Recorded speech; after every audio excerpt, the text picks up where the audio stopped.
जी अस्सलाम वालेकुम। तो आज हम बात करेंगे about chapter number 11। Company law का पहला चैप्टर है, बिज़नेस लॉ का एक इम्पॉर्टेंट चैप्टर है, नंबर 1 है। और इंशाल्लाह इसे हम विद इन 6 to 7 मिनट्स में तमाम पूरे चैप्टर को एक अच्छी तरह समझने की कोशिश करेंगे। ठीक है सर, हम स्टार्ट करते हैं। Introduction to company and incorporation. ठीक है, sole trader basically features of sole trader type of business होता है, पार्टनरशिप टाइप ऑफ बिजनेस होता है और कंपनी इस टाइप ऑफ बिजनेस होता है। सोल ट्रेडर क्या है? जिसमें एक इंडिविजुअल होता है जो ऑन करता है बिजनेस को।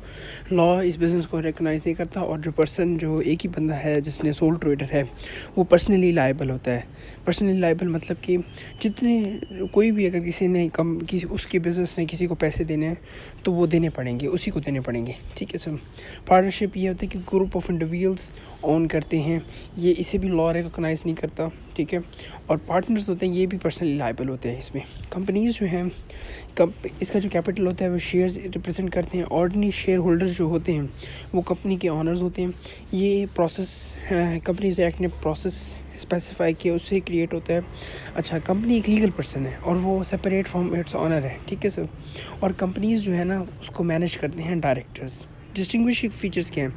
इसकी सेपरेट लीगल पर्सनैलिटी होती है।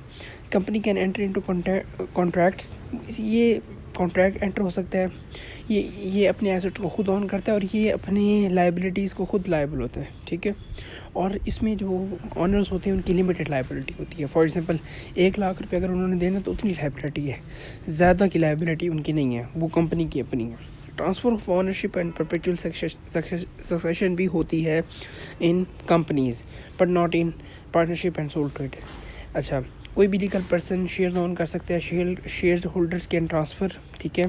लीगल स्टेटस को अफेक्ट नहीं करते और ये कंटिन्यू टू एग्जिस्ट होती है। ठीक है सर। रेलिवेंट लॉ, जो रेलिवेंट लॉ है वो कंपनीज एक्ट 2017 है। मेमोरेंडम ऑफ एसोसिएशन जो है ना, ये एक्सटर्नल स्टेक होल्डर्स पर ये डॉक्यूमेंट है जो फोकस करता है एक्सटर्नल स्टेक होल्डर्स पर। आर्टिकल्स ऑफ एसोसिएशन जो है ना वो फोकस करता है on internal procedures of a company. ठीक है, ये दोनों डॉक्यूमेंट्स हैं जो बनाने पड़ते हैं। टाइप्स ऑफ कंपनीज़, कंपनी जो है वो रजिस्टर्ड अंडर दिस एक्ट होती है। ठीक है। कंपनी लॉ क्या है? The repealed companies act, companies ordinance 2016, ये है पड़ा कंपनी लॉ। बॉडी कॉर्पोरेट क्या है? Body corporation includes a company incorporated under this act, a company incorporated outside Pakistan, a body corporate declared as body corporate in the relevant statute। ठीक है। But इसमें cooperative society include नहीं होती और वो company जो वो चीज़ जो एक्ट ने स्पेसिफाई कर दिया कि ये कंपनी नहीं है। ठीक है सर। अच्छा, अब कंपनीज लिमिटेड बाय शेयर होती हैं, लिमिटेड बाय गारंटी होती हैं और अनलिमिटेड कंपनीज होती हैं। लिमिटेड बाय शेयर्स होती हैं कि उनका जो कैपिटल होता है वो शेयर्स बना होता है कि इतने शेयर्स हैं। ठीक है सर। और गारंटी होती है कि हम ओनर्स जो होते हैं वो स्पेसिफाई कर देते हैं कि हाँ यार इतने की हम पैसे देंगे, ये गारंटी होती है। अनलिमिटेड कंपनी होती है जिसकी कोई वो नहीं होती। This has advantage, liability of its member is not limited. और इसमें ये होता है कि इसमें जो लाइबिलिटी होती है मेंबर्स की वो अनलिमिटेड होती है। Okay sir. Then private company and public company and private company. Public company वो है जो प्राइवेट कंपनी नहीं है। उसके अंदर दो चीज़ें आती हैं। लिस्टेड कंपनी जो स्टॉक और एक्सचेंज पर लिस्टेड है और अनलिस्टेड कंपनी जो स्टॉक एक्सचेंज पर लिस्टेड नहीं है। प्राइवेट कंपनी वो है दो टाइप की हैं, सिंगल मेंबर कंपनी जिसके एक ही मेंबर हो। ठीक है सर। और अदर प्राइवेट कंपनी जिनके दो एटलीस्ट 2 मेंबर हों। और जो इसकी प्राइवेट कंपनी का जो करेक्टरिस्टिक्स होते हैं वो ये हैं कि मैक्सिमम नंबर ऑफ़ मेंबर्स होंगे 50। ठीक है। ट्रांसफ़र नहीं कर सकते आप शेयर्स को और जनरल पब्लिक को नहीं पिला सकते इनविटेशन। ठीक है। होल्डिंग कंपनी और सब्सिडियरी कंपनी। सब्सिडियरी कंपनी वो होती है होल्डिंग कंपनी जो उसे ओन करे, जो उसकी कंपोजिशन ऑफ बोर्ड को ओन करे और कंट्रोल कर सके one half of its voting securities. ठीक है सर। तो ये चीज़ें हो गई। एसएससीपी जैसे कि बताया गया 1 जनवरी 1999 को बनी। इसने कॉर्पोरेट लॉ को रिप्लेस किया।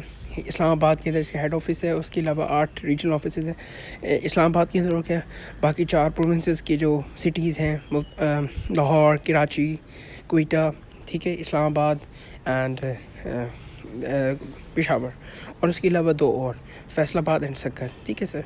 इसके अंदर कंपनीज एक्ट ने बहुत सारी पावर्स दी हैं, ये रेगुलेट करते हैं सारे अफेयर्स को। ठीक है। SCCP के पास बहुत सारी पावर्स हैं। ठीक है।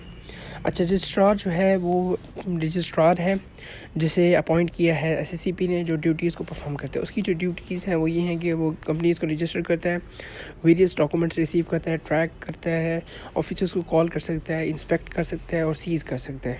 ओके।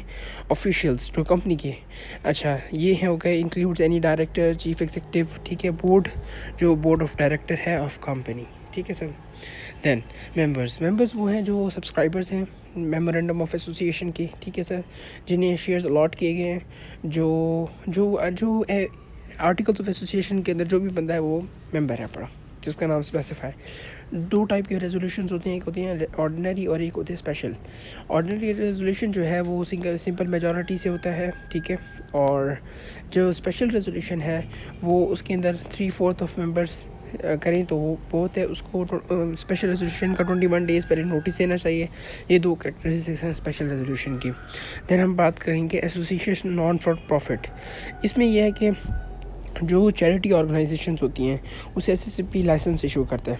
उन एसोसिएशन पर ये फ़र्ज़ है कि इन 4 चीज़ों को फुलफ़िल करें। वो उनके जो पर्पज़ होगा वो इन चीज़ों पे होगा, जैसे कॉमर्स, आर्ट्स, वो इन चीज़ों को प्रमोट कर सकते हैं जो सारी बताई गई हैं। अच्छा, ये अप्लाई जो प्रॉफिट करेंगे प्रमोट करेंगे, डिविडेंड अलाउ नहीं होगा। ठीक है सर। और इनकी जो भी एक्टिविटीज़ होंगी वो अगेंस्ट लॉ ना हो या कोई वॉइड ना हो। ठीक है sir. Then SCCP licence issue कर सकते हैं। हाँ, फिर ये जो कंपनीज हैं ये अपने आखिर में ये अलाउ कर दिया जाता है कि वो लिमिटेड या गारंटी लिमिटेड ना लगाएं। ठीक है सर। अच्छा, लाइसेंस को रिवोक भी किया जा सकता है। SCCP shall give a notice in writing. ठीक है। वो नोटिस दे सकता है। ठीक है। वार्निंग दे सकता है। और SCCP अपॉर्चुनिटी भी प्रोवाइड करता है कि वो आकर केस लड़ सकते हैं। ठीक है सर। कंडीशंस क्या हैं? कंडीशंस बिल्कुल क्लियर हैं कि company has failed to comply with any terms. हाँ, वो कंप्लाई ना करे, कोई रिक्वायरमेंट को वायलेट करे, अफेयर्स ऑफ कंपनी सही तरह ना चलाए। ठीक है। और इन तमाम चीज़ों को, जैसे कि मेमोरेंडम ऑफ एसोसिएशन और तमाम ये इन 4 चीज़ों को फुलफ़िल ना करे तो वो रिवोक कर सकते हैं। देर आफ्टर इफेक्ट क्या होगा? अच्छा, अगर रिवोकेशन हो गई तो कंपनी तमाम एक्टिविटीज़ को स्टॉप कर देगी, डोनेशन लेना स्टॉप कर देगी। अच्छा, वो अपने सारे जो एसेट्स हैं उन्हें ट्रांसफ़र करेगी किसी और कंपनी के जिनका सेम ऑब्जेक्टिव हो। ठीक है सर। कुछ पैसे रखेगी जो उन्होंने बाइंडिंग अप के लिए पैसे जितने ज़रूरत होंगे, और BOD फाइल करेगा विदिन 15 डेज़ रिपोर्ट रजिस्ट्रार को के जैसे, और with in 30 days of acceptance of report उन्हें अपनी वाइंडिंग अप का प्रोसेस शुरू कर देना है बाय द लॉ। ठीक है। अगर वो इन चीज़ों पर फुलफ़िल नहीं करेंगे तो SCCP कोई एडमिनिस्ट्रेटर रखेगा और वो करेगा। अच्छा, ये है कि जो अगली कंपनी को ये एसेट्स ट्रांसफ़र होंगे उनके अंदर जो प्रीवियस कंपनी है उसका कोई भी मेंबर, उसका कोई भी डायरेक्टर अगले 5 साल तक उस कंपनी के अंदर काम नहीं कर सकता, या कोई भी फैमिली मेंबर। अच्छा, now incorporation of a company, steps of incorporation. अच्छा, पहले रजिस्ट्रार से नेम लें, MOO memorandum of association and article of association prepare करें, डॉक्यूमेंट्स को फाइल करें विद रजिस्ट्रार, और सर्टिफिकेट ऑफ इनकॉर्पोरेशन लें। Registration of MOO and AOO, declaration of compliance file करें इन दोनों के साथ। ठीक है। जिसके अंदर तमाम रिक्वायरमेंट्स फुलफ़िल की जाए। रजिस्ट्रार फिर इशू करेगा अगर वो स्पेसिफाई हो कि कंपनी जो है लॉफुल पर्पज़ के लिए बनाई गई है और उसने तमाम रिक्वायरमेंट्स को फुलफ़िल किया है। If registrar think any document कोई ऐसा है तो वो कंपनी को कहेगा कि डिवाइस डॉक्यूमेंट तो डिफिशेंसी को रिमूव करो। अगर एप्लीकेंट ना कर सका तो वो रजिस्ट्रेशन को रिफ्यूज़ कर देगा। ठीक है। फिर SCCP को फाइल कर सकती है company with in 30 days of refusal, और जो SCCP जो भी ऑर्डर करेगी वो फाइनल होगा। सर्टिफिकेट ऑफ इनकॉर्पोरेशन, अच्छा रजिस्ट्रार इशू करता है। ठीक है। इसके अंदर नेम, रजिस्ट्रेशन नंबर, डेट, ये प्राइवेट कंपनी है, पब्लिक कंपनी है, तमाम चीज़ें इसके अंदर होती हैं। रजिस्ट्रेशन का इफेक्ट ये होता है कि जो मेंबर्स होते हैं वो अपने फंक्शंस कर सकते हैं। अब कंपनी एक लीगल फॉर्म के अंदर आ जाती है, वो अपने तमाम फंक्शंस को कर सकती है। उसके जो मेंबर्स, उसके जो आर्टिकल्स ऑफ एसोसिएशन के अंदर जो मेंबर स्पेसिफाइड हैं, तमाम एक प्रॉपर फंक्शन हो जाता है। तो सर ये चैप्टर नंबर 11 था, कंप्लीट चैप्टर हमने बहुत अच्छी तरह समझने की कोशिश की है। तो sir keep supporting and empowering others.